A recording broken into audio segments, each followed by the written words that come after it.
ठीक है, तो मार्केट्स तो खैर back to back second day global markets के बेसिस पर थोड़ा ऊपर आ रहा है। और क्या हमको मैक्रो लेवल्स पे थोड़ी और चिंता करने की ज़रूरत है? क्या हमको अभी भी फेड को बार बार देखना चाहिए? क्या हमको अपने डोमेस्टिक चीज़ों पे ज़्यादा फोकस करना चाहिए? सेक्टर चर्निंग, अर्निंग, क्या क्या हो रही है, इस सब पे मुद्दों पे बातचीत करने के लिए मेरे साथ आज बेहद ही खास मेहमान काफ़ी दिनों बाद जुड़ रहे हैं, विनोद कार्की, वो हमारे साथ जुड़ रहे हैं। विनोद जी बहुत बहुत शुक्रिया, थैंक यू वेरी मच।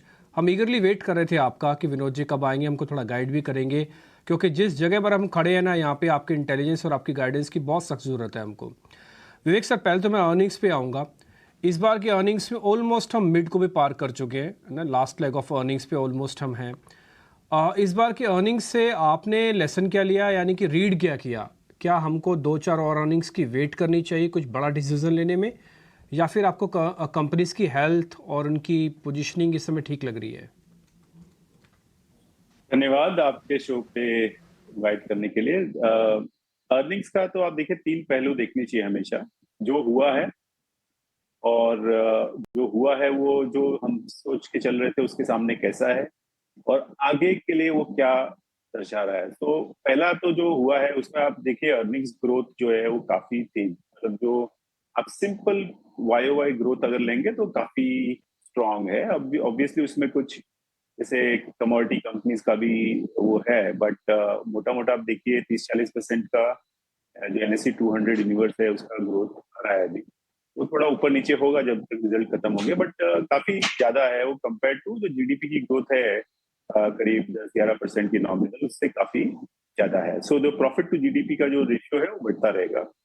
दूसरा ये है कि जो बीट्स और मिस कहते हैं जिसको, तो हमने देखा कि जो नतीजे आए उसमें ज्यादा न्यूट्रल, मतलब जितना सोचा था उसके आसपास या उससे ज्यादा की जो तादाद है वो ज्यादा है। मिस वाले कंपनीज कम है, जहां पर बहुत ज्यादा रिजल्ट्स में मिस आया है।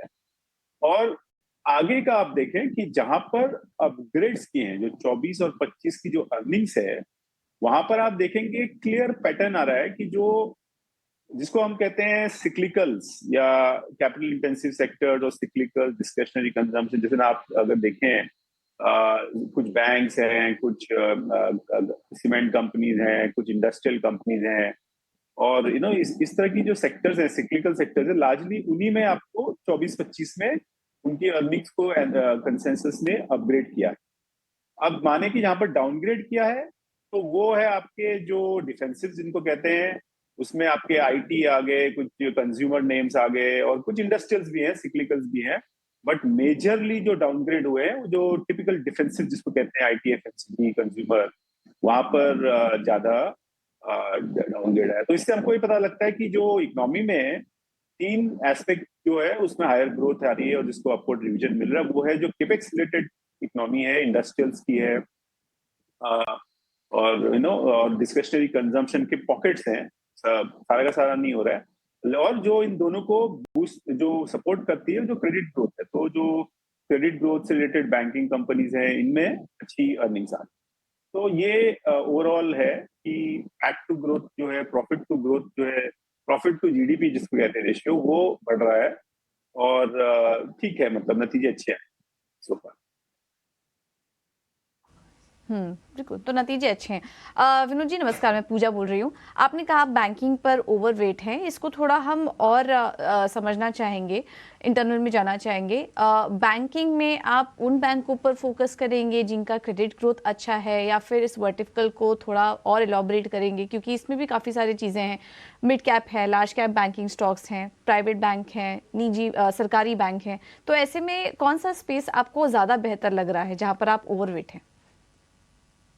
एक तो जो है कि ओवरऑल क्यों ओवरवेटेड है, तो इसमें दो तीन बातें ये हैं कि जो आपने जो कॉर्पोरेट मतलब बैंकिंग सेक्टर का जो एनपीए साइकिल जो शुरू हुआ था करीब 2013-14 के बाद, वो अभी करीब करीब वो बॉटम आउट हो रहा है। तो हमको लग रहा है कि एनपीए साइकिल वापस पिकअप करने में क्या है, कई साल लग जाते हैं। सो एक जो स्ट्रक्चरल व्यू ये है कि एनपीएस का क्रॉस प्रेशर नहीं रहेगा। और दूसरा जो है कि क्रेडिट ग्रोथ, जो सिस्टम क्रेडिट ग्रोथ है 15% के आसपास जो है, उसमें क्या हो रहा है कि काफी जो प्लेयर्स हैं, अब 15% एवरेज है ओवरऑल, तो उसमें क्या होगा कि कुछ बैंक्स हैं जो, या कुछ लेंडर्स जो हैं, उनकी ग्रोथ सुपीरियर होगी, तो 20%, 25%, 30% तक भी होगी।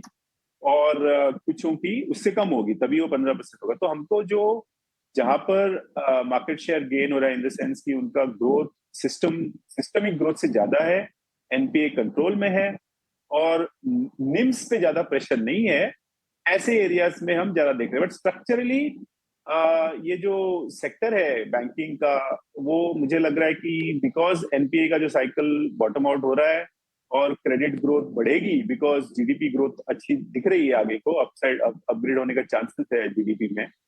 तो इस इन दो पहलुओं पे ये सेक्टर हमको ओवरवेट लगता है। विनोद जी, क्योंकि आप स्ट्रेटजी को हेड करते हैं अपने डिपार्टमेंट आईसीआईसीआई सिक्योरिटीज़ में, तो इस समय स्ट्रेटजिकली आप आईटी के अंदर किस तरह से प्लेस कर रहे हैं अपने आप को?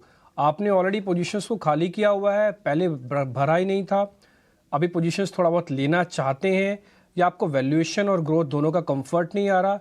आईटी को आपकी कैटेगरी क्या डाली हुई है आपने? अवॉइड की, होल्ड की, बाय की, क्या कैटेगरी है आपकी?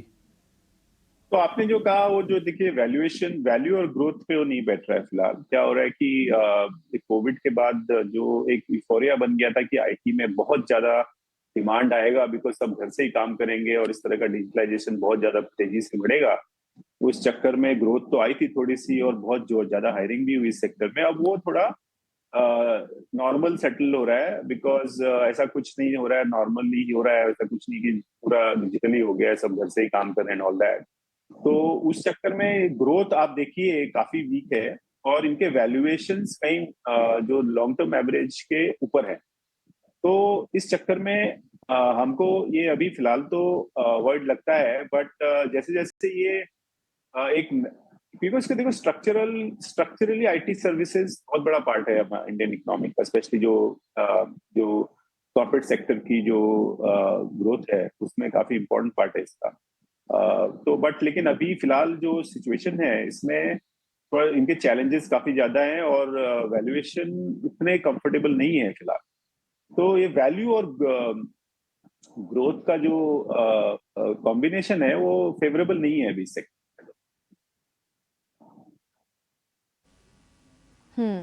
ठीक है, आपसे एक और स्पेस पर राय लेना चाहेंगे, क्यूएसआर, क्योंकि हम देख रहे हैं कि जिस तरीके से वहाँ पे कमेंट्री आ रही है, अभी कुछ देर पहले वेस्ट लाइफ डेवलपमेंट के भी नतीजे आए। उन्होंने कहा कि मैकडॉनल्ड्स इंडिया में अच्छा प्रदर्शन देखने को नहीं मिल रहा है, सफाई फूड्स के भी आए और उनका भी कहना है कि थोड़ी दिक्कतें चल रही हैं मैक्रो कंडीशन पर, डिमांड सिनेरियो अच्छी नहीं नज़र आ रही है।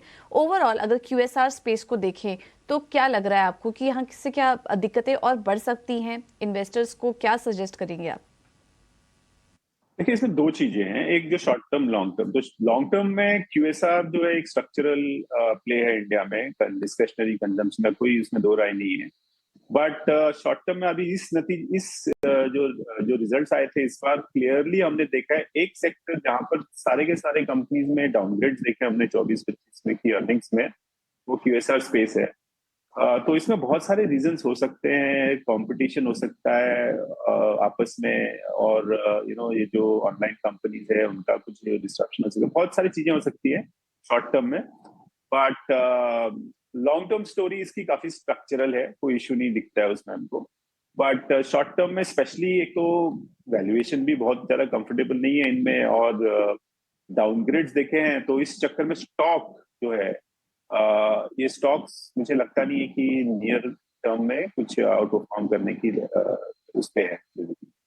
जो जिस तरह से डाउनग्रेड हो रहे हैं और वैल्यूएशन बहुत कंफर्टेबल नहीं है, बहुत अच्छा व्यू अभी शॉर्ट टर्म के लिए तो नहीं बन।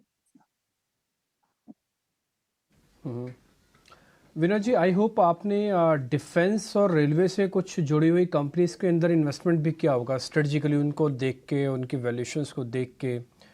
अब आप उससे अपने प्रॉफिट्स को बुक कर रहे हैं या फिर still you are in the shares, कि आप उन शेयर्स में अभी भी हो आप? और अगर आपने पहले नहीं किया इन्वेस्टमेंट्स तो आपको ये थोड़ा फील होता है कि एक अपॉर्चुनिटी मिस हो गया, हमको वापस देखना चाहिए इसको?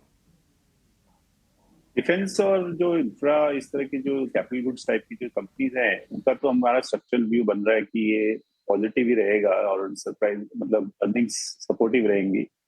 और काफी चल भी गए स्टॉक्स, वो तो है ही।